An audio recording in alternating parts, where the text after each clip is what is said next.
Let me ask you a couple things about foreign policy. Iraq. You don't actually believe that troops will ultimately come out of Iraq, do you?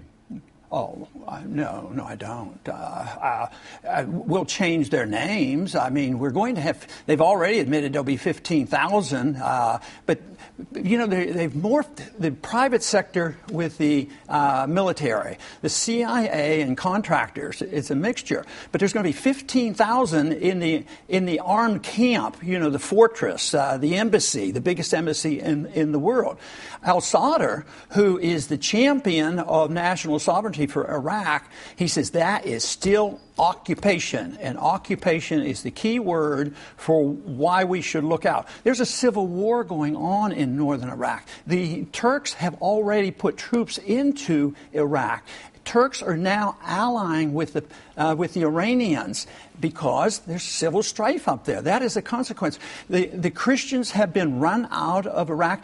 And ironically, there were no al-Qaeda in Iraq. They're there now. So there's nothing but chaos. We are going to have a military presence there, undoubtedly. Under President Paul, Osama bin Laden would likely still be alive. So would Muammar Gaddafi. No, I think that's wrong. You would have ordered the kill on bin Laden? I voted for it. I voted for the authority. But I thought shortly thereafter, they didn't go after him. We had him trapped at Tora Bora. And we should have had them there. We shouldn't have gone in the nation building. We dropped the ball. We went in and started a war in Iraq. But you supported the effort then to get him? Oh, absolutely. I voted for it. But it should have been done, you know, in 3 months or 2 months. But also, when it started lingering, I argued against occupation, against the war, and I reintroduced the notion of a letter of marque and reprisal and targeting one individual rather than saying we're going to declare war against the world. And now we're in all these countries, and it's an endless fight, and there's no end in sight. You actually, in October at the Press Club, described our foreign policy this way. I'll show it for you. We have crossed that barrier from republic to dictatorship, to tyranny, to empire. To empire. If you look at what happened in Libya, do you believe that the United States has a moral responsibility to deal with humanitarian crisis anywhere in the world? No, only voluntarily. We don't have authority in the Constitution to get involved in internal affairs or getting involved in entangling alliances. The Constitution doesn't give the authority. They get us into more trouble. They undermine our national defense, and they cause a lot of trouble. If you want to do it voluntarily and get involved, you can volunteer and go over there and don't send your money. But I don't, as a president, have the authority to go. If our national security is threatened, then you do it properly. This president now has gone in there on his own. He has flaunted the responsibility to go to the Congress. He doesn't get permission.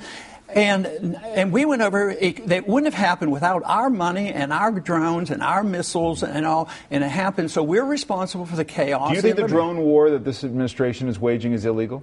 Yes, it is. It's illegal under international law, and there's no authority in our Constitution that we can just willy-nilly drop bombs on anybody that we want. We kill innocent people this way.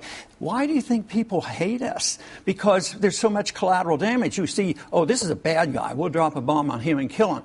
Well, we might hit him, we might miss him, we might hit another car, and then you kill 10 other people. What would we do if they did that to us, David? We would be a little upset if China did that to us, wouldn't we? You said in 2000 that the prospect of Iran attacking Israel was like the prospect that it would invade Mars. Well, I didn't use those words, but essentially that might be... Right. No, you actually did. I looked at the transcript. Okay. Yeah. And the reality is that the biggest existential threat that Israel faces is from Iran. If Iran attacked Israel, would the United States under President Paul intervene? They wouldn't need to. Israel has 300 nuclear weapons and missiles. The odds are so remote. Iran can't even make enough gasoline for themselves. They have to import gasoline. So they don't have intercontinental ballistic missiles. They don't have a nuclear weapon. There's a big discussion going on how far along they are.